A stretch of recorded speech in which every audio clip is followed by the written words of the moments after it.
Good morning and welcome to Caretaker's Corner, where we discuss everything that has to do with taking care of your elderly disabled parents, your disabled spouses, and your adult disabled children. My name is CJ and I am your guide on this journey in caretaking. And last video,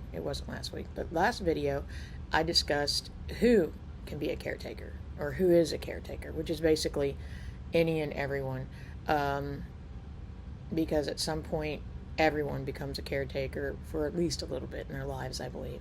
And this week I'm going to discuss how someone becomes a caretaker.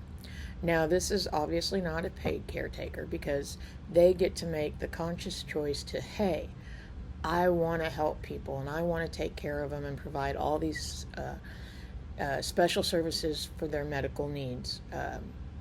And they are wonderful people, and I give my kudos to all nurses, CNAs, PAs, doctors, nurse practitioners, who, mind you, I love nurse practitioners. I give a shout out to them because they have a very difficult job, not just dealing with their patients, but dealing with their patients' families. And we can be annoying at times, and because we want answers. So, but shout out to all the medical personnel out there that have made the choice to follow a calling into caretaking. And for the rest of us, we don't usually get that chance. We're usually thrown into caretaking. I did do a video about people who are able to make that choice. As our parents age, we know that they're going to need more care. And as we age, we know we're going to need more care. And we have that ability to make that choice and to sit down and go through all the questions, all the responsibilities, the finances, and figure all that out in advance and make that decision and as to whether you can be a caretaker. And I love the idea of being able to do that. I never had that option. I have always been thrown in to a caretaking responsibility, and I don't mean that in a bad way, but the way most of us become a caretaker is we are usually thrown into it due to accidents. In the case of my brother, he had a bad reaction to some medicine the hospital gave him, and he ended up in a coma. In the case of Barbara, she just suddenly got sick. We didn't know it. And in the case of her parents, well, I kind of knew what I was getting into there, but still, it happened really fast as far as us all living in the same house. So in a lot of cases, we don't get time to think it out, plan it out, discuss it with our therapist and our accountant and the doctors. We have to step up quickly, and we have to step up usually in a massive way. Case in point, our recent incident here at the house, where Barbara's now going to have to, I have to take her to see doctors multiple times a month and a week sometimes, trying to work through all the medical issues that resulted from that accident. She's doing really well, by the way. But, like with my brother, one moment he was fine, the next moment he was in a coma. I mean, we couldn't plan for that. I never planned to have to take care of either of my parents. And when my dad called me up and said, hey, I need a place to live and I've got medical issues, can you help me out? I was like, yeah. I mean, I didn't really have a chance to plan for that. He just kind of was there, and I stepped up. I did what I needed to do. I took care of him till the day he died, and it's been a little over a year now since his passing. I'm trying for my mom and stepdad, I'm trying to plan a little bit. They're obstinate, though. I'm just saying. Sometimes when you have parents that are elderly, they can be obstinate, and that gets in the way of your caretaking responsibilities and making those plans. because they don't feel like they need the extra care, or that they want the extra care. And in some cases, they don't want to be a burden on you. But these things have to be thought out if you have that time, and it has to be planned. But I'm more referring to the times when we don't get to plan. Barb was a caretaker almost all of her life, from like the age of 10, well, I think before 10, but at least by the age of 10 on. If it wasn't her mother, it was her nephews, it was her little sister. As they got older, it was her father. She never got to plan it. It was her whole, just her whole life has been around caretaking.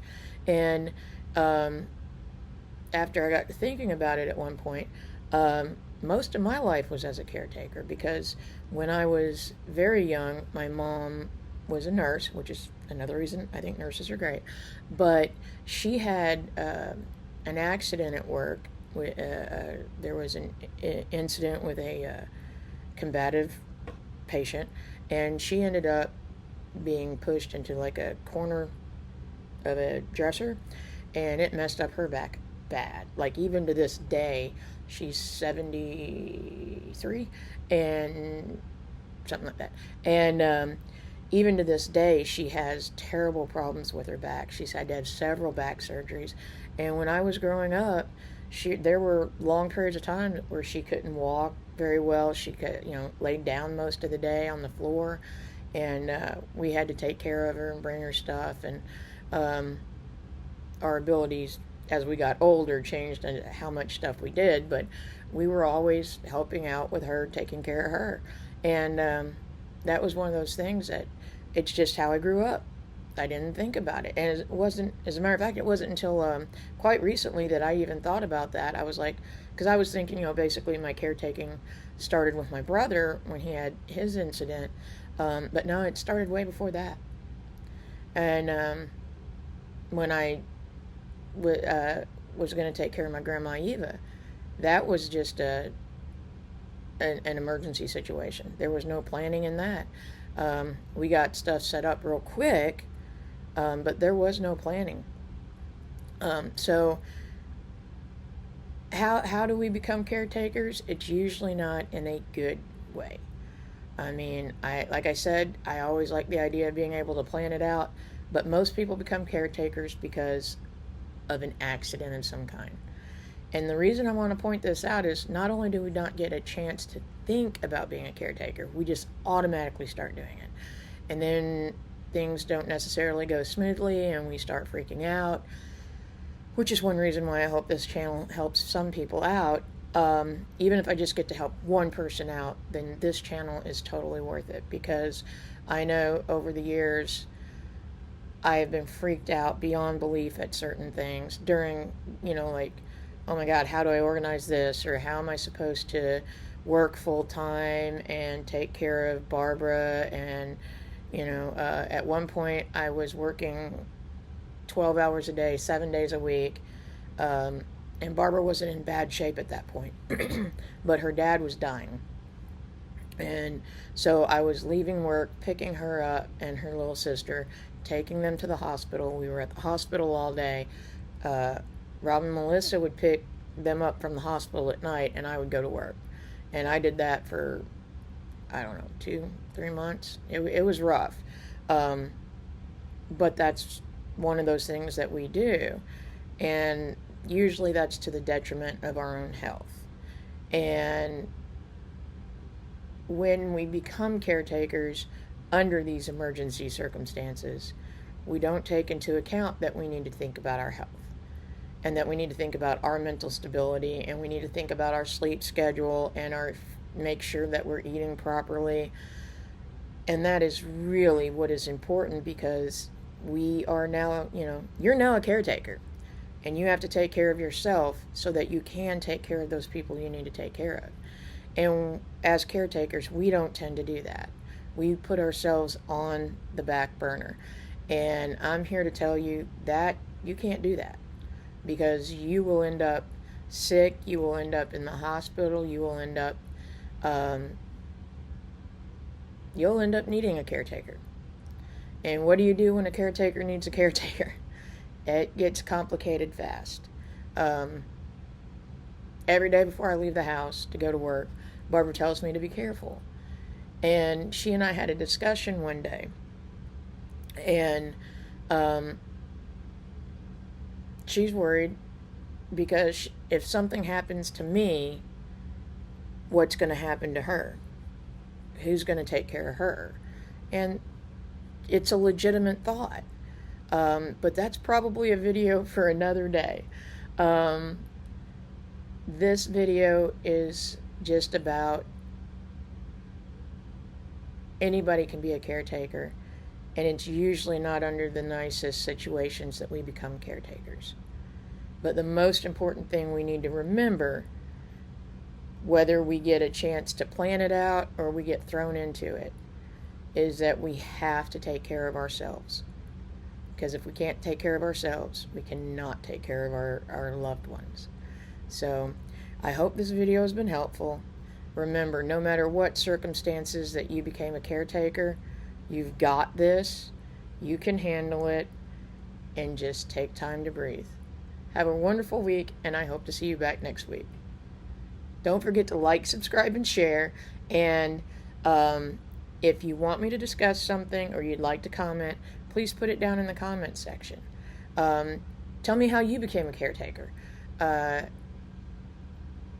Were you basically born into it? I know a lot of people who have been caretakers for their family most of their lives. Was it an accident, or are you taking care of your elderly parents? Is it a disease? Barbara's situation is a I don't know if it's a disease or a condition, but it's a lifelong situation. So just put it down in the comments section. Like I said, don't forget to like, subscribe, and share. So many of us are becoming caretakers every day, and I think we need to share this channel with others. Share any channel with others that help out with the caretaking responsibilities. So have a great week. I'll see you next week.